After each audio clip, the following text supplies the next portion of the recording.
Next up, we've got the G-Men and the Cowboys. This is fucking ugly. This is going to be an ugly matchup. So we've got quarterbacks we'll start at. One is good. One I didn't know was an NFL quarterback. I heard Tommy DeVito. I thought they were talking about Joe Pesci's character in Goodfellas. Like, that's Tommy great. DeVito? Oh, he plays football? Like, what's he doing? But so we have the 8th worst matchup for Dak. I don't care. I'm still starting him. He's probably QB 10 for me. I have Taylor on the graphic for the Giants because it wasn't announced who the quarterback was. Middle of the pack matchup for DeVito. I want nothing to do with him. I'm going to take a look at Dak. I bet he's 8 for me, 9. He's 5. He's 5. Cool, baby. He's 5. I'm going to move him down 2. I'd like to move Stroud and Goff ahead of him.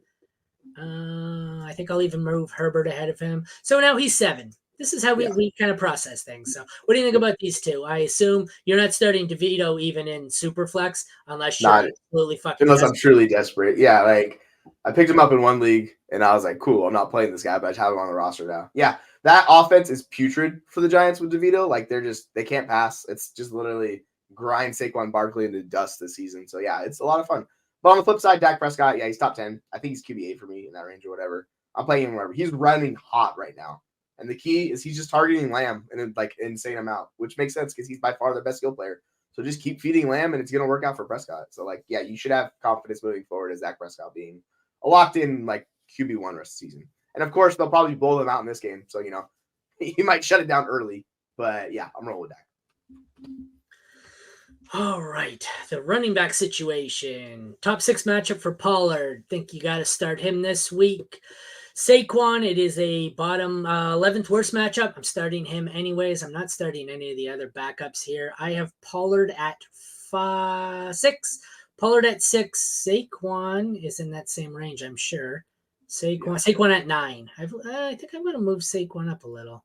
Saquon is now 7 for me. But either way, 2 RB1s here, kind of mid-range RB1s. I actually think I like Barkley more. I have him lower because this offense and the potential for it to be a complete disaster and get shut out is scary. Yeah, the weird thing is like I'm kind of almost done with Tony Pollard at this point. For some reason, it's just not happening, and he's going to be an RB1 in rankings, but I'm going to treat him as an RB2. It's just weird. Like they get into these great game scripts, and he gets volume, and he's just not coming home. So like I'll choose Barkley to start before Pollard. But yeah, it's like, you know, he's an RB2 for me. I just lost a lot of confidence with him because it's weird how it's not working out in a great offense in a great situation. For some reason, it's just he's not hitting home. Yeah, well, who could have seen that coming? So it's like people don't even listen to me, but don't feel bad. I don't listen to me. 4th worst matchup at receiver for the Giants. I want no part of this.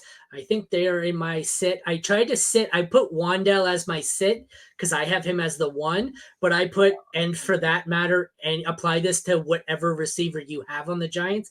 I don't want any of them. 13th best matchup for CeeDee Lamb. He is a locked and loaded wide receiver 1. Upon inspection, I'm sure he is. He is 4 for me. So I have a must start at 4, and then I don't want to start anybody else in this matchup at pass catcher. Yourself? Yeah. Lamb's got 30 targets the last 2 weeks. So yeah, Lamb over. I'll expect Lamb to score more fantasy points than the entire Giants receiver room. Like that's where I'm at with that. So yeah, I want nothing to do with those guys. As fun as Wandale is, or like interesting as Hyatt is, like DeVito's just not capable of supporting these guys until we see more, and particularly against the Dallas Cowboys defense, which is one of the better defenses in the league. This is where it just could get ugly for those guys. So I'm going to look other ways. I think Wandale is the highest ranked. He's like 41, but like I don't have any confidence in that ranking. Like I'd rather start Cooks over any of the Giants wide receivers. And it's just Lamb's the wide receiver 1. I think he's the wide receiver 1 last month in the NFL. So yeah, like we trust Lamb. Yeah, agreed. I had that same league where I have that some idiot sending me stuff. He tried to send me originally Diggs for Lamb, but I preferred Lamb slightly, so I said no. And then I needed another running back, so at some point I sent him back this. I forget what it was. I sent him the offer. He was a dick, and he's like, "Oh no, the price has gone up higher now." Well, thank you, fucking Seahawks general manager from draft day. So then I forget what it was, but then so I sent him an offer of something, and he countered with. So I think I might have sent him back. Was Dallas on bye last week? Is that what it was? No, it was like 2 weeks ago. I forgot. Oh, that's what it was. So I sent him back Lamb for Diggs straight up because I needed to win, and he counters with Lamb and Barkley for Diggs, and I'm like, you're a fucking idiot. So I countered back with Lamb for Barkley and Austin Eckler, and he replied, "That's just ridiculous." And I said, "Yeah, I know. It was just as ridiculous when you sent it the other way." And I haven't responded since. Fuck you, fucking asshole. I like to send "fuck you" offers in response quite often. Right, like you're gonna send me some dick move. Like, here you go. Here's one right back towards you. Sixth worst matchup at tight end for Jake Ferguson. He's a low end 1, high end 2. I'd like to avoid him if I can. He's a stash. Middle of the pack matchup for Bellinger here. He's another stash, but I don't really want to play either of these guys. I just want to hold on to him in Dynasty. At kicker, 23rd best matchup for Aubrey. So it's not a great matchup, but he's been good. He's a must start. Second worst matchup for Bullock, who is now the Giants kicker. I want nothing to do with that. So sit him. The DSTs, best matchup for the Cowboys. I bet you if I look, they are easily my DST one. They are the rare combination this week of great defense, terrible opponent. If you can start Dallas, they are a must start at DST. And I have the Giants way down somewhere. Fifth worst matchup. I want nothing to do with them. Bad team. Like, this one's going to get sloppy. I'm going to look at my DSTs. It better say Dallas is number 1. It does. I got to be up there. Yeah, I was like to say they got to be at least like 1 or 2. Yeah, no, they're 1. It is. It's 1. And I think I should put a tier there. I never use tiers in my Fantasy Pros rankings, but I should put a tier there just to be like Dallas tier,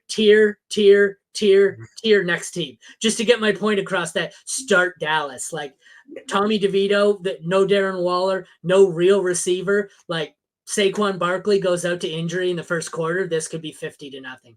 Yeah, like that's the problem. Like with all of these Giants guys, like I'll trust Barkley's just gonna see the volume, but like it could diminish. And yeah, I'm just avoiding most Giants outside, like all of Giants except Saquon Barkley. And on the flip side, it could be the issue. Same thing with Ferguson. Like if they get this game blowing out early, it just shuts everything down and kills the offense. So like Ferguson has a lower floor this week too. Agreed. Like I said, I think both tight ends are stashes for me.